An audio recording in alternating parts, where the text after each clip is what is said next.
కొత్తపల్లి రమేష్ బాబుని. నేను నన్ను ఇంద్రవేల్ రమేష్ అని కూడా పిలుస్తారు.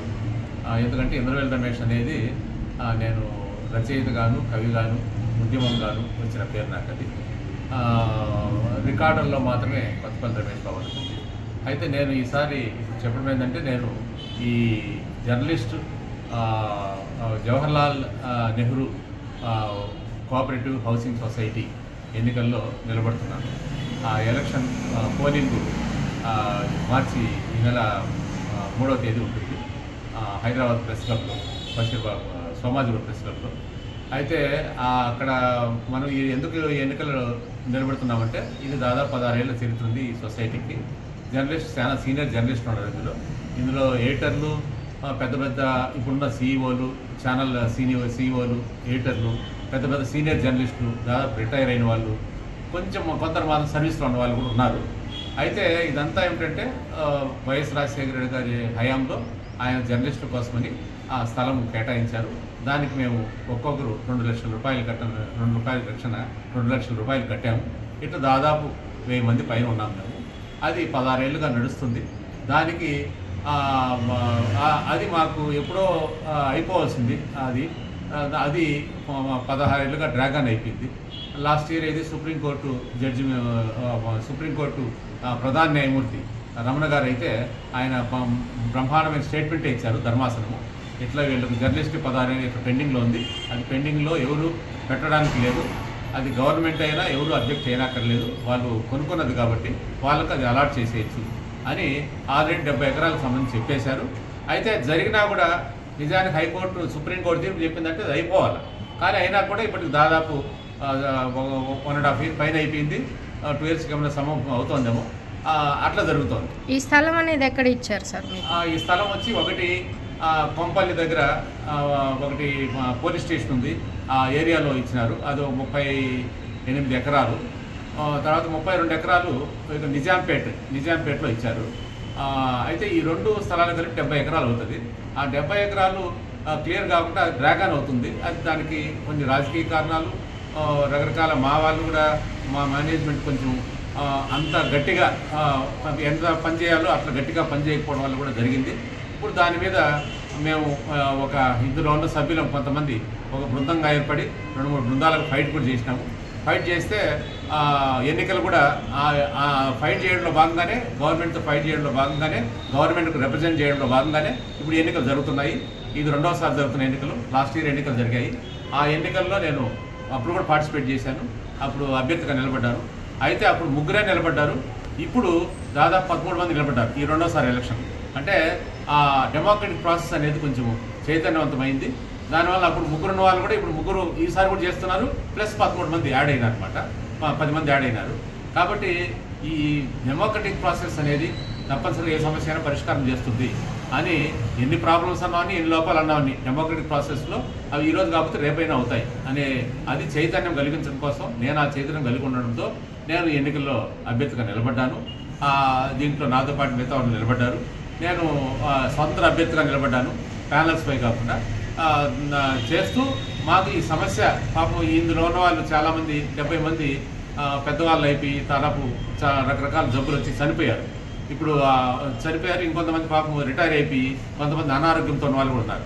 కాబట్టి ఇవన్నీ దృష్టిలో పెట్టుకొని ఇది వెంటనే తప్పనిసరిగా ఈ సమస్య పరిష్కారం అయిపోవాలా. 16 ఏళ్ళు ఒక సొసైటీ భూమి అది గవర్నమెంట్ ఇచ్చేసి, గవర్నమెంట్ దగ్గర కొనుక్కొని 2 లక్షలు ఇచ్చి మళ్ళీ సుప్రీంకోర్టు తీర్పు చెప్పి ఇంకా అట్లా అలసత్వంతో ఉండిపోవడం అనేది అది బాధాకరమైంది. కాబట్టి అది సాల్వ్ చేయాలా ఎట్లాగైనా అని ప్రజల్లో చైతన్యం, మా సభ్యులు చైతన్యం వచ్చింది. ఆ చైతన్యానికి ఒక ప్రతినిధిగా నేను నిలబడ్డాను ఎన్నికల్లో. కాబట్టి ఇది ఎలాగైనా ఈ 2-3 నెలల్లో ముఖ్యమంత్రి, ఇప్పుడు కొత్తగా వచ్చిన ముఖ్యమంత్రి రేవంత్ కుమార్ రెడ్డి గారు కొంత ఆయన రిప్రజెంట్ చేసినప్పుడు ఆయన తప్పనిసరి సాల్వ్ చేస్తాను, మీరు ఎన్నికలు పెట్టుకున్నట్టున్నారు. ఇప్పుడు ఎన్నికలు అయిపోయిన వెంటనే అంటే ఈ ఎన్నికలు ఎన్ని సంవత్సరాలకు ఒకసారి పెడతారు సార్? ఆ ఎన్నికలు మామూలుగా అయితే ఇయర్లీ వన్స్ 2 ఏళ్లకు ఒకసారి కమిటీ మారాలి. అయితే అది ఒక అన్డెమోక్రటిక్గా నడిచింది 14 ఏళ్ల పాటు. ఇప్పుడు మళ్ళీ మేము గవర్నమెంట్ మీద ఒత్తిడి చేసి ఈ ప్రాసెస్ ఫైట్ చేయడంతో ఇప్పుడు మొదటిసారి ఎన్నిక జరిగింది లాస్ట్ ఇయర్, మళ్ళీ 2వసారి ఎన్నిక జరుగుతుంది. అంటే 16 ఏళ్లకు 2వసారి ఎన్నిక జరుగుతుంది. అంటే అది అట్లా ఉండిపోయింది అనమాట. అట్లా కాకుండా ఇప్పుడు ఈసారి ఈ ఎలక్షన్ స్పెషల్ ఏంటి ఇదేనంటారు? ఈ ఎలక్షన్ స్పెషల్ అంటే ఈ ఎలక్షన్లో ఈ ఎలక్షన్లో 19 మంది నిలబడ్డారు. ఒక 2 ప్యానల్స్ నిలబడ్డాయి. మేము స్వతంత్ర అభ్యర్థులు నిలబడి ఇప్పుడు ఆ సమస్య సాధ్యమైనంతగా ఈ కమిటీ అయిపోయిన వెంటనే ముఖ్యమంత్రి రేవంత్ రెడ్డి గారిని కలవడము, ఆయన మీరు కొత్త కమిటీ ఏర్పరచుకొని రండి, నేను ప్రాబ్లం సాల్వ్ చేస్తా అన్నారు వాళ్ళకు మాతోటి. అందుకని మేము ఎన్నిక అయిపోయిన వెంటనే కొత్త కమిటీ ఏర్పరచుకొని ఆయన ఒకసారి మీకు కనిపించి ఆయనతో కలిస్తే ఆయన సాల్వ్ చేస్తా అన్నారు. ఇంకా ప్రొసీజర్ ఉంటుంది. అక్కడ స్థలంలో కొన్ని అవి గుట్టలు ఉన్నాయి, చదువు చేసుకోవాలా. తర్వాత అది మేము ఒక సొసైటీ మాకు హ్యాండ్ ఓవర్ చేసుకోవాలా. పేట్ బషీర్ బాగులో ఉన్న స్థలాన్ని ఇంకా అంటే మాకు ఇచ్చిందే, కానీ మా హ్యాండ్ ఓవర్ చేసుకోవాలా, సొసైటీ హ్యాండ్ ఓవర్ చేసుకోవాలా. ఒక్కటి చేసుకోవాలా. తర్వాత నిజాంపేట ఉండే స్థలంలో కొన్ని గుట్టలు అవి ఉన్నాయి, దాన్ని చదువు చేసుకోవాలా. అది మా హ్యాండ్ ఓవర్లోనే ఉంది. ఈ 2 క్లియర్ చేసుకుంటే వెంటనే ప్లాట్లు వేసుకొని అందరూ కూడా పంచుకోవచ్చు. అది సాల్వ్ చేయడం కోసమే ఈ కమిటీ ఏర్పడింది. ఈ కమిటీ ప్రజాస్వామ్యం. దీని తరపున మీరేం చేయగలుగుతారు ఒకవేళ రేపు ఎలక్షన్స్ లో గెలిస్తే? నేను అనుకుంటుంది ఏమంటే అదే ఇప్పుడు ఇందాక మీకు చెప్పినట్టు పేట్ బషీర్ బాగు స్థలంని వెంటనే ఆ ముఖ్యమంత్రి గారిని కలిసి మేము ఏదైతే కొత్త కమిటీ ఏర్పడినాం ఆ కొత్త కమిటీ కలిసి ముఖ్యమంత్రి గారిని కలిసి రేవంత్ రెడ్డి గారిని దాన్ని మీరు ఆల్రెడీ మీరు కమిటీ ఏర్పరచుకున్నారని అన్నారు. మీరు ఏర్పరచుకొని వచ్చాము.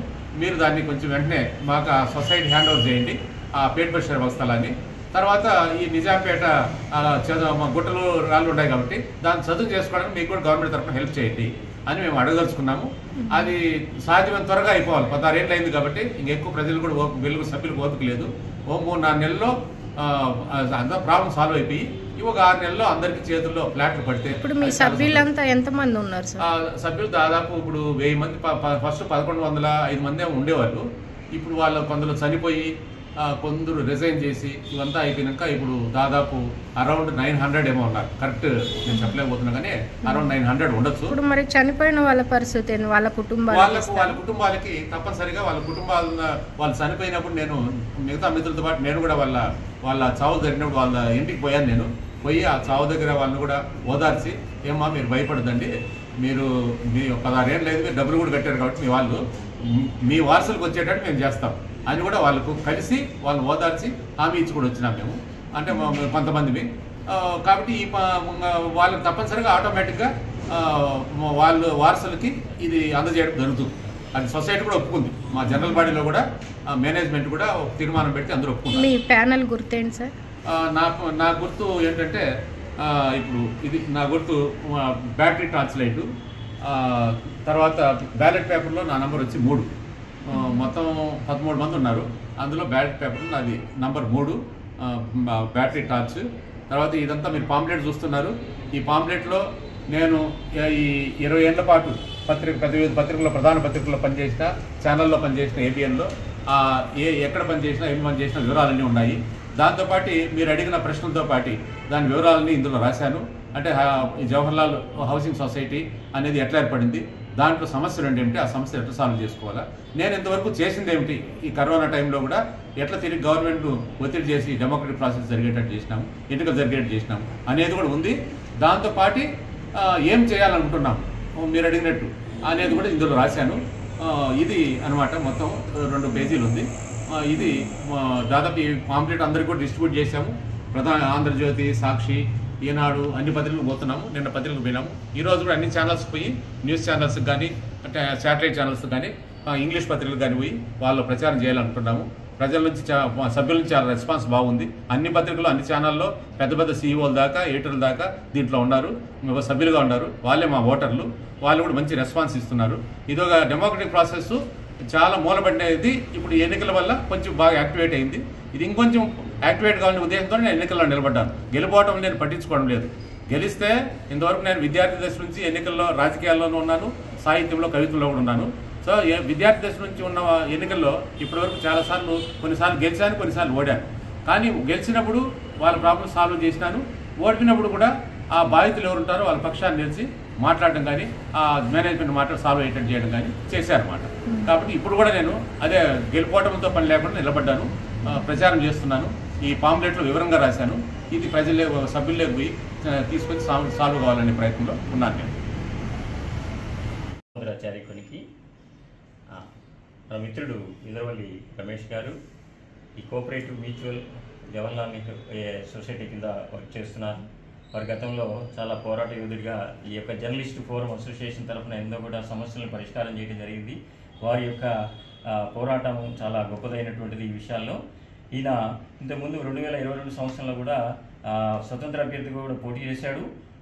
ప్రస్తుతం ఇప్పుడు ఈ యొక్క మ్యూచువల్ సొసైటీ దాంట్లో కూడా మరలా పోటీ చేస్తున్నందుకు చాలా సంతోషంగా ఉన్నది. కనుక మీరు దయించి స్వతంత్ర అభ్యర్థిగా నిలబడుతున్నటువంటి మన యొక్క ఇంద్రవల్లి రమేష్ బాబు గారిని, వారి పేరే కొత్తపల్లి రమేష్ బాబు గారు కూడా పిలుస్తారు. రచయితగా అందరికీ సుపరిచితులే వీరు. ఇలాంటి మన మంచి స్వతంత్ర అభ్యర్థి ఇంద్రవల్లి రమేష్ గారిని, కొత్తపల్లి రమేష్ గారిని గెలిపించి వారి యొక్క అమూల్యమైనటువంటి సొసైటీకి సేవలు మీరు తీసుకోవాల్సిందిగా ప్రార్థన చేస్తున్నాము. ఇంద్రవల్లి రమేష్ గారికి విజయం చేకూరాలని కోరుతూ మనస వాచ కర్మ అనుకుంటున్నాం. ఛానల్ను సబ్స్క్రైబ్ చేయండి, లైక్ చేయండి, షేర్ చేయండి. మా లేటెస్ట్ అప్డేట్స్ కోసం పక్కనే ఉన్న బెల్ ఐకాన్ని క్లిక్ చేయండి.